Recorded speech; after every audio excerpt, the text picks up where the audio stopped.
Money Miners. It's about half an hour to around the grounds. That's all you need to know. All. Can't wait. Can't wait. GC, what do we got today, mate? A bit of African, Chinese, bloody American stuff happening. Yeah, no, the battle for Bankan. Battle of Bankan. It's all happening. This one time at Bankan. I know, dad jokes are really coming out strong in today's episode. American pie jokes. Bit going on in bloody Guinea. This is freaking interesting. What else we got? WA1 back in the news with some double-digit percentage growth today, which is bloody. It's been a bit quiet, old WA1. Yeah, maybe and then not now. Then Around the grounds. Yeah, bit very of bloody. Oh, mate, bit of gold shit talk. Yes, gold is. Bloody, it feels like it can't go down at the moment, which is dangerous. Which is very which is dangerous. Why you got to have a hedge fund. Oh, mate, tell you, GC, quick quiz. Yes. Do you know what 17 million drill meters looks like? I would not. I do not, but Swick does, our new partner. Welcome, because Swick. They've drilled every one of those 17 million metres, and that's with over 25 years' experience, a fleet of 90 rigs. That is how you produce 17 million metres, mate. An absolute leader in underground exploration drilling. So, wow. How, buddy? Welcome, Swick, on board. Mate, here's a quick way to get to 17 million metres. When the mine goes deeper, Swick's got the Deep X division that can drill over 2,000 metres. Rigs 5 times more powerful than industry standard. That is a lot of power.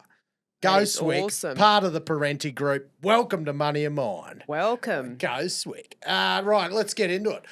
Predictive Discovery have just had 69 million buckaroos strategically placed into their company by Lundin and Zijin. Oh, they're a bit of an ex-partnership too. We'll get into later. Yeah, so like you said, Matty, $69 million placement, 26.5 cents, which is it's basically done at yesterday's close on the 3rd of Feb.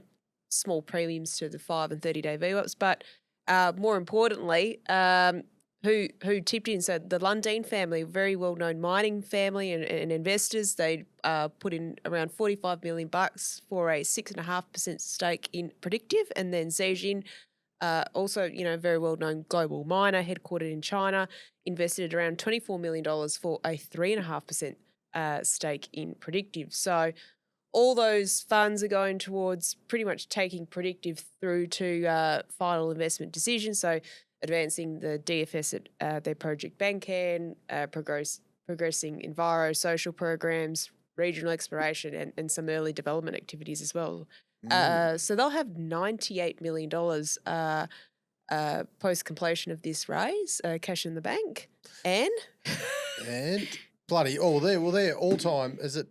Highest they've traded in 5 years, 30 cents. They're up 13% on the news. But I guess the more interesting part is for people that don't know is that, well, until today, ASX listed Perseus were a 20% shareholder of Predictive. Now been diluted back down to about 17 and a bit.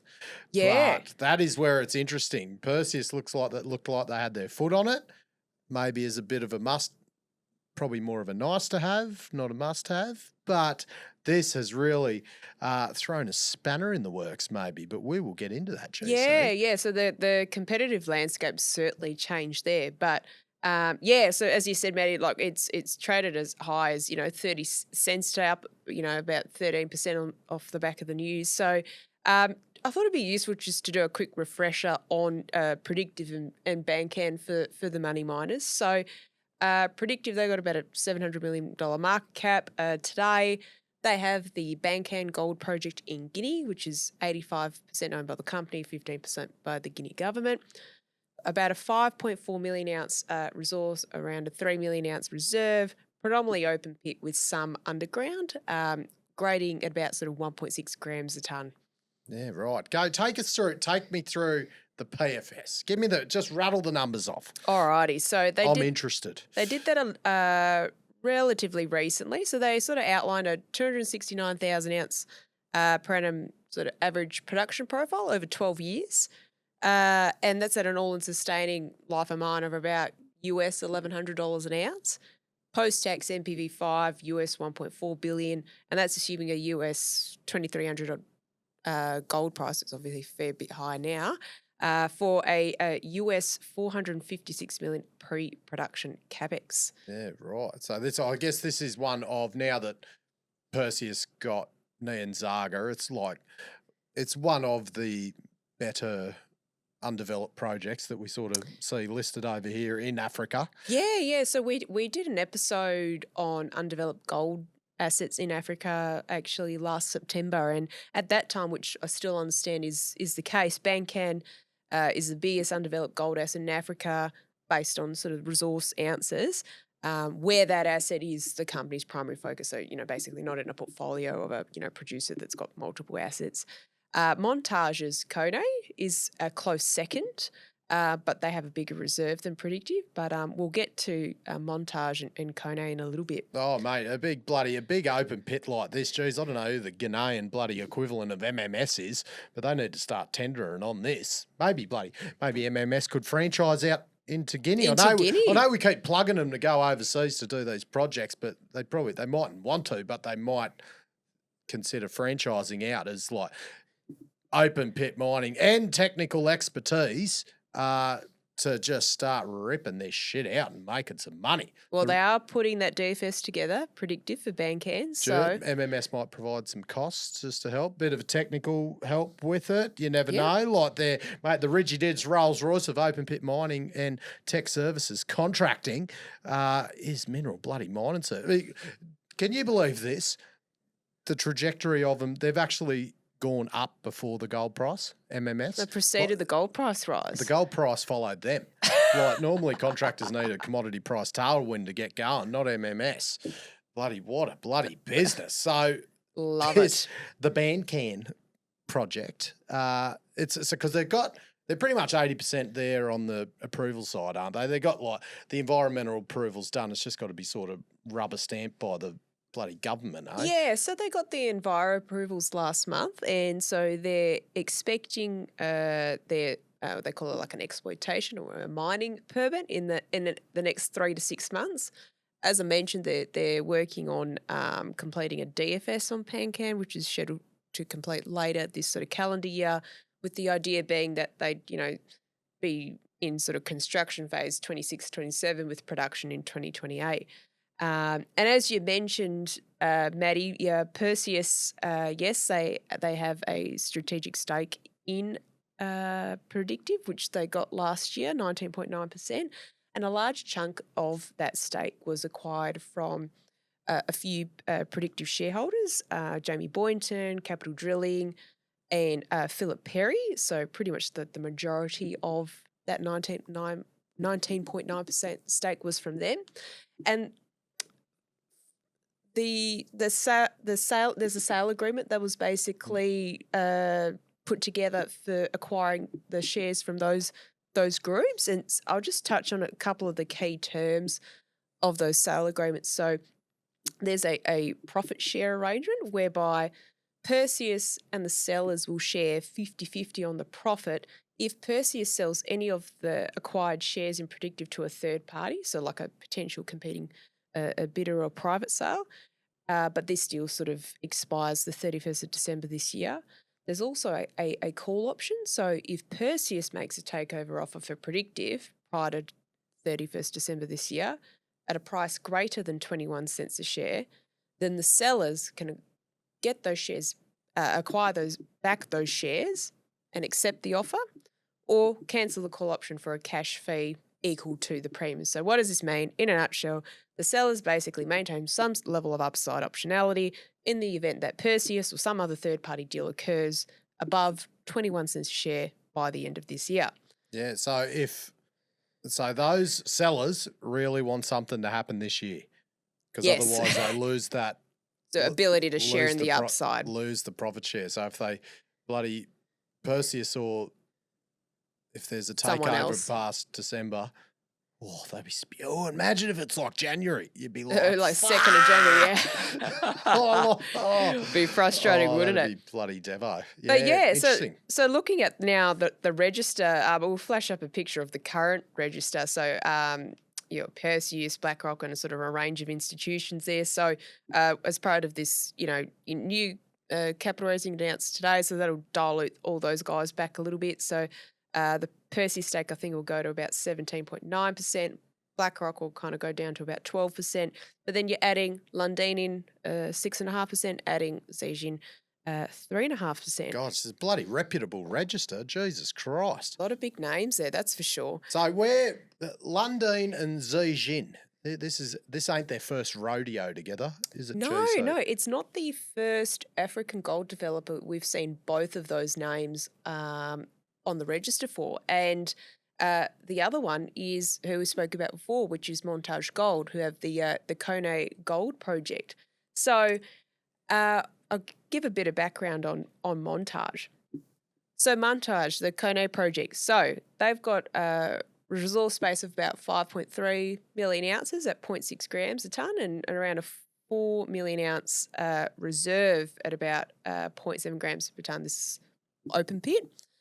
They put out a DFS last year, so average production profile of about 220,000 ounces per annum over 16 years, all-in sustaining life of mine of around $1,000 US an ounce, US 1.5 billion post-tax NPV 5 at US 2050 gold price. Again, obviously a fair bit higher now, and pre-production capital of US 712 million. Look, it is obviously lower grade compared to Bankan, but Kone has quite a low stripping ratio of about roughly 1.2 to 1 versus Bankan's sort of mid-4s. Yeah, right. So they've got Enviro approval already last year, eh? Yeah, so they're almost like a sort of similar trajectory to sort of Bankan and Predictive. They're almost sort of like a few steps ahead. So talking through 2024 last year, Kone got Enviro approval in May. They got their mining permit approval in July. Shortly after that, they did a strategic placement, Canadian $170 million, of which, included some participation from Zijin. They did Canadian $57 million for a 9.9% stake in Montage. And the Lundin family, who were an existing shareholder, topped up Canadian $43 million to increase their stake to 19.9%. Yeah, right. Bloody hell.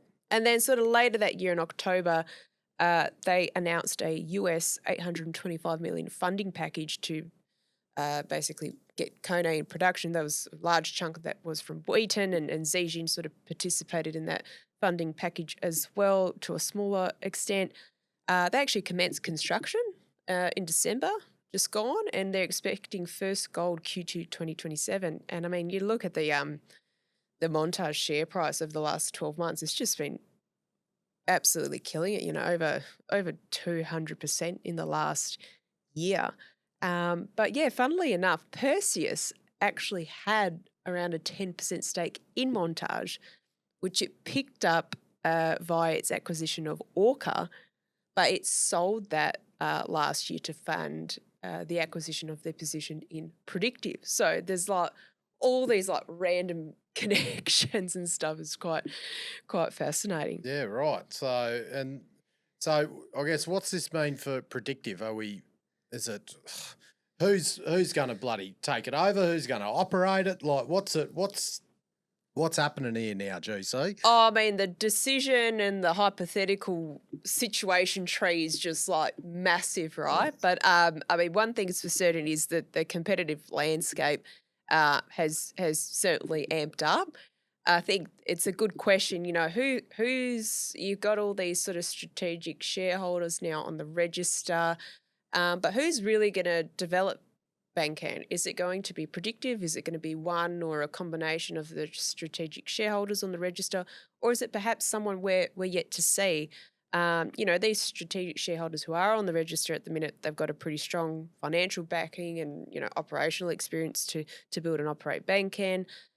Predictive, they've still got to grapple with a US 450 million odd capex hurdle based on the PFS, which I mean is roughly equivalent to their market cap at the minute. But in saying that, Montage had a similar conundrum of that sort of market cap to capex ratio, and they secured their funding pretty much all through gold streams and other financing and some equity as well. So it certainly can be done. But I think a good question which you sort of raised at the top of the segment is, from a Perseus perspective, is Predictive a necessity for them, or is it a nice to have? Yeah, and it's looking like that is the case, because it's like, unless Zijin and Lundin want Perseus to be the operator of it, or they're taking stakes to now, pave the way for a Zhaojin or a Shandong or a Chinese player to come in and take it over fully. That's the key decision there.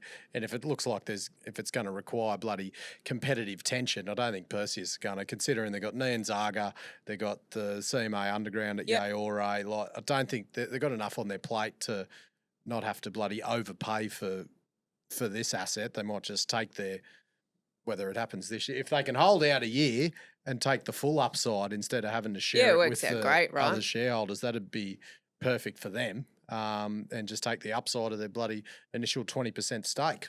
So. Yeah, so I mean, they are still the biggest shareholder, around 17.9%. Like you said, they've got plenty going on in their own backyard. I don't think they're going to be silly with any M&A, but they could just, if a takeover offer came from somewhere else and they didn't want to compete against it, they could just make some money on their investment. But if they did want to go for it, I think they'd have to get both Lundin and Zijin on side, because the sum of those two respective shareholdings represents around 10%, which is effectively a neat blocking stake. But then it's like, would Lundin or Zijin, or both of them, actually, go from a minority interest to a full-blown, takeover, M&A, that sort of thing? They're in a sort of similar situation with Kone or Montage at the minute. They're both sort of, strategic shareholders, but they haven't sort of taken the next step on that one. Does it mean that might do the similar here? Not sure.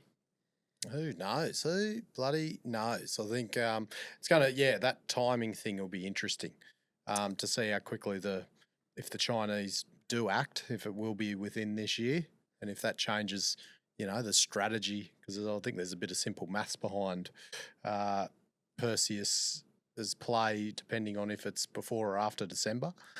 Yeah, and also, there might be, like you said, there might be others waiting in the wings who have played in this space before, like Zhaojin and Shandong.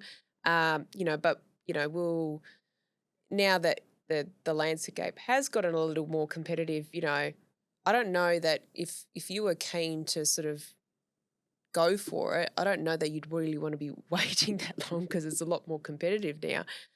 So, will they act before Predictive get their mining permit, or will they act sooner, or they just go, no, you know what, we're happy just to have exposure to this asset via an investment? Yeah. Oh, I'd love to see a bit of a bloody bang, bang, bang, bang. Oh, bang. like the Cardinal deal back in the day. That was just madness. But in any event, Predictive, they've got 98 million, bucks of cash. So it's important for, a prospective target to be well funded during a, potentially competitive M&A period. So regardless of what may or may not happen, that's pretty important for them. So getting that cash in the door. God, I should have bloody bought some today. Oh, it's crazy. I might have a look-see tomorrow. So battle for Bankan. For Bankan, and bloody, I tell you what is just as good as the Battle of Bankan.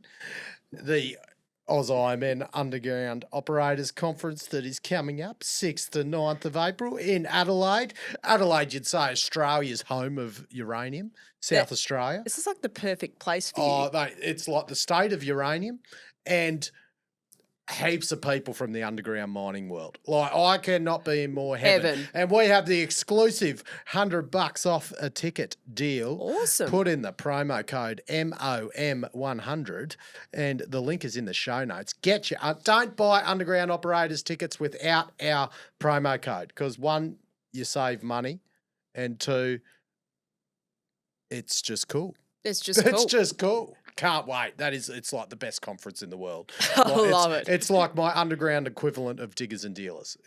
That's the mining one, then Diggers and Dealers, that's the money one. The money. I love it. God, if I could merge those two conferences together. Whoa. Speaking of bloody, well, these guys, they might merge with Encounter. No need. Too many tons. Bloody WA1.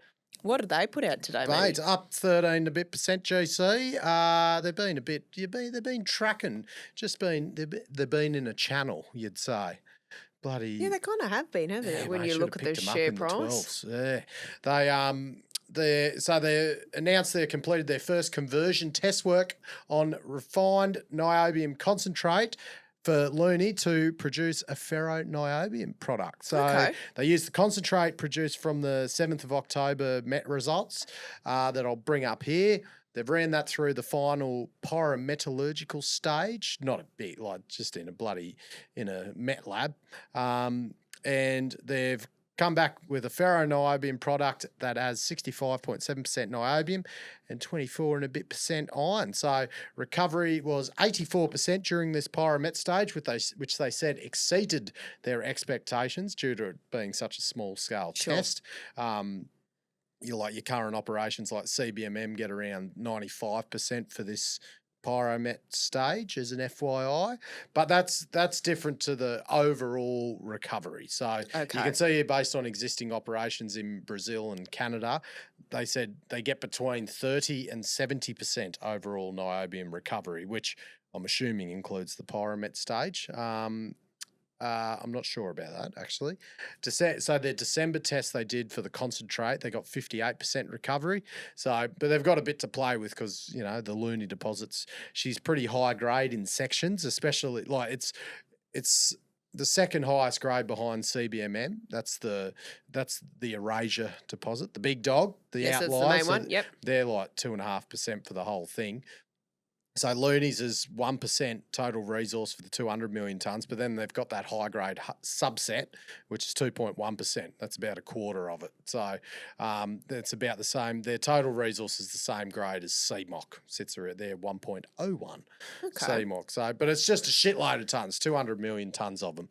So and probably so, like the grade that they, the grades of the results they put out today, is that pretty in line with what existing assets are producing at the minute? Yeah, well, according to the note here, that's sort of 65% is what for a ferroniobium product, which is essentially the saleable product. I think 90% of the world's niobium is purchased as ferroniobium. So that, all looking good. That was sort of the key thing to show that they can, their deposit can create this ferroniobium that they can sell. So it's all looking good there, but it just highlights where the project's at, which part of the journey it's on. They've shown the Met works in the lab, and hence the share price getting a bit of action today. They were down a bit from the WA1 mania of $22.50 when bloody, there was like freaking going off then. She's quieting down a bit.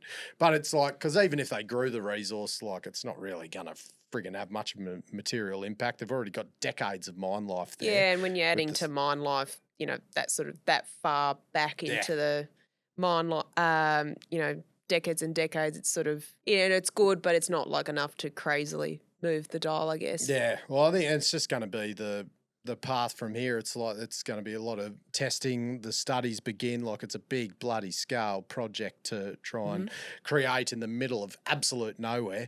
But are they going to just really go hammer and ton to commit to study and build themselves? Are they going to be, I would assume they'd be very actively looking for, are they going to maybe sell down a portion of the project to Do it a with a major? partner. Yeah, like to get a bit of cash in the door. Like, are they hoping someone just takes the whole thing out? Like, because it definitely belongs in the world-class project. Like, if you got the second best of something in the world, it belongs in the hands of a BHP or a Gina Some sort of or a major. Twiggy or a Rio or a bloody, God, anyone. No, name a big company. Bloody Glencore, any of them, or CBM. But it's an interesting dynamic because CBMM controls so much of the market, how they're like the niobium mafia, how, you hear the rumours around, it's like that they will welcome another player in the other side of the world. Like, I'm not sure how it all works. It's going to be very interesting. I reckon the guys that founded it, that have been there right from the start, a lot of the directors and that are sitting on bloody 60 to 80 bucks worth of scrip at the moment, probably well over 100 million each. If they, mate, I want a bloody big dog to take them out so the boys get a payday. They've been there from the start, busting their ass out in the Westerunter. Hey, do the right thing for Australia. Give the boys some cash. Take them over. It's just, they bloody, just a great Australian story. Go sailing in the bloody Maldives or something. And since I'm such a proponent for the takeover, take me with yous. Yeah, I love it. Go, boys. But no, it is. It's a good point you raise. And it's sort of a bit of a similar situation to what we were talking about earlier with Predictive, right? Like how far along in the development cycle do you think they'll have to progress to when a potential corporate action might occur? What does a corporate sort of want to or even like a partner, for example, if they were going to do it together with someone, what do they want to say? What do they want to see achieved by a certain point before they sort of, commit to, looking at it, very seriously in that, or, it's, what is going to be the real catalyst to go, okay, no, we need to make a move on this. No, I don't know, but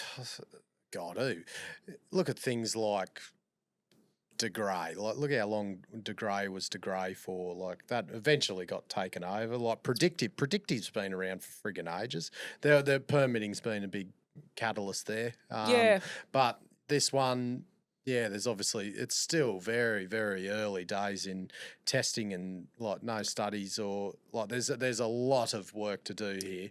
So these guys could be around for friggin' another 3 or 4 years before someone looks into them. Who that's knows? right. Like, unless someone really thinks paying what their market cap's $1 billion today. So unless someone thinks, we'll pay 1.3, 1.4, and we'll take it now. They mightn't accept that. They might hold out. Like, who knows? Some people are crazier than me and love working. Yeah. So. And the other thing, which we sort of spoke about earlier today, is this is not like a simple gold mine in Kalgoorlie, study and, sort of development works and things like that.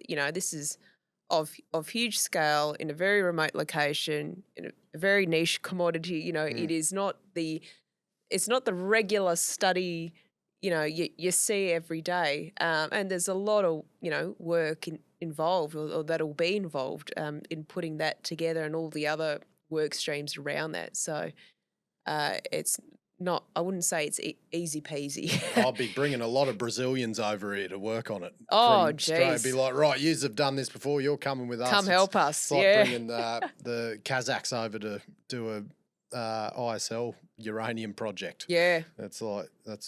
Where's the expertise? So, yes, we'll wait and see. Right, around the grounds, the greatest part of the day, other than talking about sponsors. New favourite segment. Mate, so the bloody after our friggin' great US macroeconomic analysis, if I may say so Matty. myself, GC.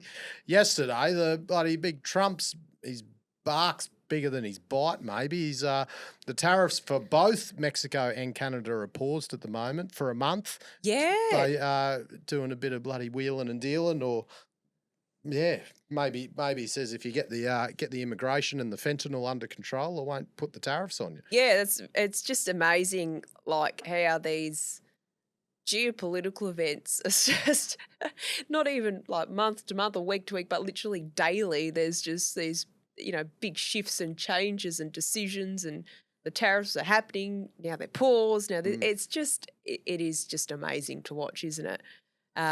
So yeah, it will be interesting to see what Mexico and Canada, sort of how they work in with the US, and whether sort of Trump gets what he's after, and whether those tariffs ultimately will go ahead or not, or perhaps in a different form. Um, I'm not going to hold my breath. It just seems to be the landscape just seems to be shifting Yes. daily. Geez, It's madness. It is very much so. So we will wait and see. But it's like, geez, you'd hate to be a free. Well, I know because I'm a hedge fund. Like you'd hate to be a hedge fund. It's tough to pick the bloody direction of the market each day. Oh, that's for sure. Far out. Oh, And then I God. saw Regis. I mean, they sort of flagged they were arranging, getting this arranged, but they sort of locked in that $300 million debt facilities, for the usual, like, flexibility, liquidity, additional liquidity, blah, blah, blah sort of reasons. So, yeah, no, look, they're not, like, as we've mentioned the other week, they're not the first to have sort of cleared the decks on their debt, but then sort of secure a new facility, keep it undrawn, but just to have there. For But what purpose and when they may use it, we're yet to see. Well, I see. Like the only time you're using, if you're a gold miner, you're using a debt facility at the moment is if you're bloody losing money. Like Westgold drew down on theirs because they had a shit house quarter. The last quarter, And yep. then bloody ding ding ding for Westgold now rolled a bit of cash over in the hedge fund. Yeah, before I bloody talk about them too much. Or like or a bloody Northern Star building a huge friggin' thing, but not many. Not many gold miners seem to be drawing on debt at the moment. They have these. A lot of them have these facilities, but they don't get bloody used unless they're. I'll be interested to know what their thoughts on M&A at these high prices, like because gold is ripping, and gold is at all-time highs by a shitload, and it is top of the cycle. So to be doing gold M&A at the moment, especially with cash, is friggin' it's a big balancing it's act, right? pro-cyclical. Yeah, and I mean it's and a lot of these gold miners are making a lot of money, which that's fantastic. But it's like, okay, where am I putting that money that's gonna give me the best return possible? Is it putting it into in my existing projects and making them bigger and better? Is it buying something opportunistically that's perhaps nearby me? Is it giving some back to shareholders? Because that's the thing we often see at these. I don't know. We keep feeling like we're at the top of the gold price cycle, but then it just sort of keeps going. Yeah. You see these deals get done at ridiculous gold prices, and then when it does revert, and it's just like, oh gosh, but like, oh, I'm a bit short here. I should have invested more in my other asset here, and this. So it's a bit of a balancing act, that's for sure. I think yes, because I don't know. I don't know what the next deal's going to be. I think like after reading the Spartan and geez, bloody another ding ding ding. I'm becoming you in the gold. You are. After reading Spartan's announcement, like just talking about like the exploration money, the meters they're going to be drilling, and some of that will be infill, but a lot of it's going to be proven up freak, and a lot of the other deposits, like they're sitting at 2.8 million ounces now, like they just mightn't be in a rush to mine because they're like, we've got a shitload of cash, we can do a bit of pre-production and construction and keep moving forward in that, but they could turn that, keep drilling the shit out of this joint and go to 4 million ounces, for instance, and considering what De Grey sold for 10 million ounces of refractory at 1.2 grams, if they can, get a bit under half of that at a higher grade underground, could be some. That's really amenable to a bigger player, and maybe Ramelius isn't the taker of it. Like they've got the stake, but they're not going to. Ramelius are a patient beast. They will, and they're not going to pay a stupid price, especially if they keep growing the resource and it becomes even just a ridiculous valuation. Yeah, I guess from a Spartan perspective, that's it's another balancing act. Do I wrap some economics around this, or do I just keep going hammer and tong at growing it?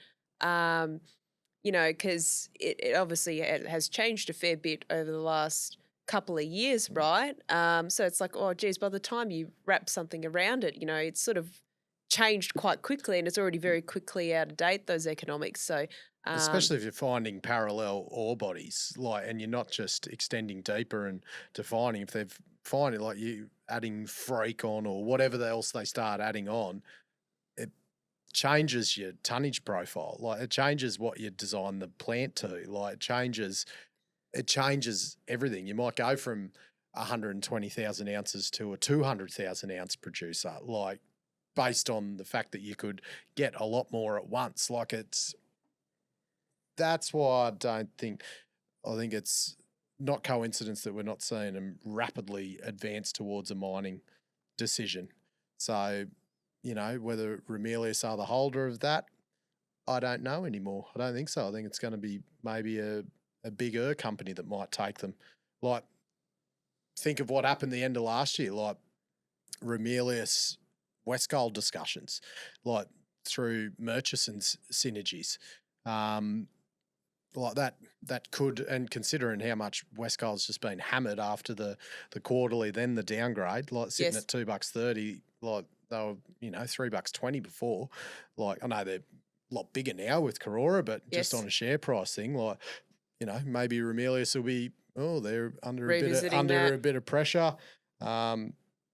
Maybe like that makes more sense. So I'll just you got to think left field, GC. Like it's just whatever always we're not thinking about. Always got to keep your options open. That's it. You never know. And I think in this sort of gold price environment or assets that are sort of sort of growing or developing and changing quite quickly and things like that. And even what we talked about earlier today.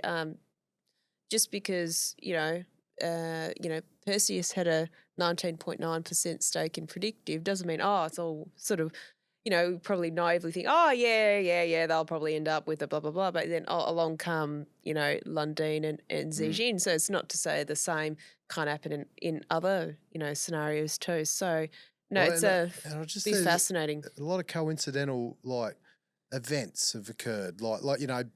They aren't doing the Big Bell expansion anymore, like the Big Bell Deeps or whatever. Like that seems to have just been pushed to the side. So, and Paddy's Flat was turned off. I don't know how much they're drilling. You'd think people would want to buy that asset and drill it out themselves if Westgold aren't going to mine it. But if they're not pushing to have Big Bell expanded to keep that mill full at Tuckabianna, is that because the eventual plan might be to send it down to Checkers, and turn Tuckabianna off? And just expand Checkers and make that a bigger mill. I wonder if that is all part of the bigger plan. I don't know. I've got my eye on it, GC. We shall see. Bloody skin in the game. And then the last sort of probably more interesting one today is sort of Fortescue sort of rapidly progressing their takeover of Red Hawks. I think they reached about 66% relevant interest of that today. So I think looks like that'll get wrapped up pretty quickly. Yeah, very good, JC. Good session. Just as good as Underground Operators Conference. Get your free not your free tickets. Get $100 off your ticket. But considering the experience you have there, it's effectively free. I see it as. Links in the show notes. Code MOM100 to get $100 off. And thank you to all our bloody great best friend partners. G'day, Gavshon. Mineral Mining Services, Grounded, Sandvik Ground Support, Sour Insurance, K-Drill, Saltbush Contracting, Swick, Quattro Project Engineering, Cross Boundary Energy, and just Ali GC in general. Hooroo, Money Miners. Thank you, GC. Thank you. If information contained in this episode of Money of Mine is of general nature only and does not take into account the objectives, financial situation or needs of any particular person. Before making any investment decision, you should consult with your financial advisor and consider how appropriate the advice is to your objectives, financial situation and needs.